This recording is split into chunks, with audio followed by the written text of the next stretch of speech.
We start today by getting you going with box jumps and hurdles from Peal Sports Performance Coaching.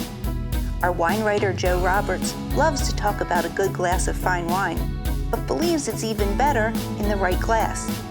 Our hospitalists share 2 new healthy minutes.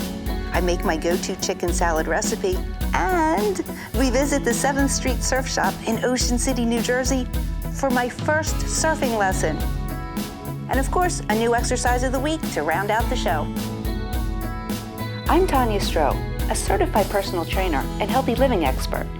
One thing I've learned is fitness isn't just exercise. Healthy living is more than working out and eating well. It's about balance. Don't force exercises that are boring. Don't eat food you don't like. Don't let fear hold you back.